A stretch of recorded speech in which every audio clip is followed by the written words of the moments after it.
Hello, this is Patrick White from AA Commodities and Investments with your Sunday night, August 11th market recap video here. I'm decided to do a weekly recap video in light of the WASD and a couple new fundamental drivers here. As you can see, to start on the overnight here, we've got corn down 2.25 cents on December at 415.5. November soybeans are down 4.25 cents at 887.5. And September Chicago wheat are down 1.75 cents at 497.75. I'm going to go ahead and get it started with a disclaimer here. Just remember that everything that I say here is not a direct trade recommendation, and it's just my opinion. If you'd like to read the full disclaimer, please pause the video now. So as you can see, we've got some selling here to start off the week here on the overnight. We've got corn down a little bit, beans down a little bit. We had a decent finish to the week last week, and basically the corn and wheat markets tested their range highs and failed there. And it looks like we're just going to stay range bound here before the WASD on Monday. With that being said, we've got a little bit of a different fundamental outlook here. We've got for the 6 to 10 day forecast just a warmer forecast for the Midwest and a drier forecast, especially for the eastern Midwest and southern Midwest there. And on the 8 to 14 day outlook, it's kind of the same picture there. Just hotter for the Midwest, warmer temperatures there between August 19th and 25th, and drier going forward here, mostly in the western Midwest. And there's already some dry areas out there. Parts of eastern Iowa and like central Illinois, which is a really big growing area, they're starting to be abnormally dry. So that's something to watch going forward. This is updated as of last Thursday, August 8th. That's something to watch going forward here. August is certainly up in the air with weather. We need a good August to finish out this crop, especially for the beans, things like that. So, just going forward, we need almost perfect weather for there to not be, further crop damage. Obviously the WASD and stuff comes out on Monday at 11 a.m. So it'll be coming out. I'll be sending out the actuals shortly after it comes out here. But obviously you're looking at corn planted acres. There are 88 million acres, and that's down about 3.7 million acres from last July. That's kind of a tall order, but the trade is expecting a dramatic shift and stuff just because the July acres were so disputed, and also just the year we've had. I mean, we've had record rains for the state of Iowa and all over the Midwest. So we'll see what they want to do with planted acres there. Corn yield is expected to be cut about 1.1 bushels to the acre down to 164.9, and that was off the USDA July estimate of 166, and that was a pretty good cut in the July WASD as well. So another thing along with these acres is they're going to release these in tandem with the FSA numbers. So the FSA, they've got like the hard certified acreage numbers, and they're going to post those along with that. So the WASD should be at least more accurate, and we'll get to compare those from the FSA numbers as well. So this should be a lot more accurate of an acreage figure. And with that being said, though, the USDA is going to have to shock the trade either much lower on yield or much lower on acres in order for it to rally. But and as far as like soybean acres go, they're expecting to add 1 million acres on to 81 million acres versus the 80 million acre estimate in July.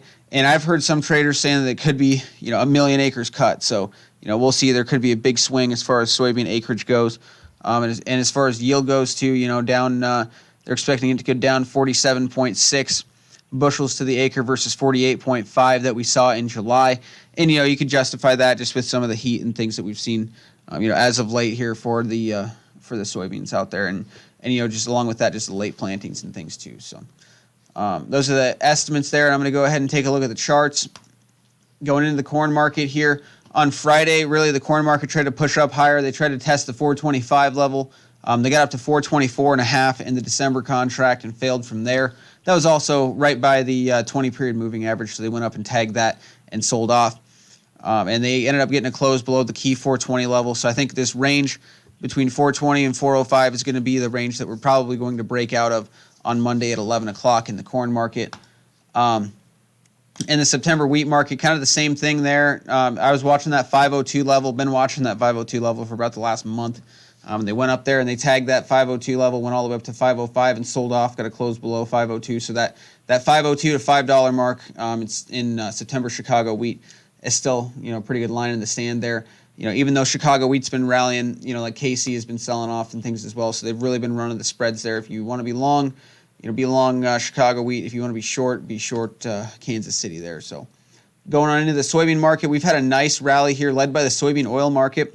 So basically, the Chinese announced that they were taking off their import quota for soybean oil, and that was because they had a soybean oil shortage because they haven't been crushing as many soybeans to make meal, so therefore they haven't had as much oil. So the U.S.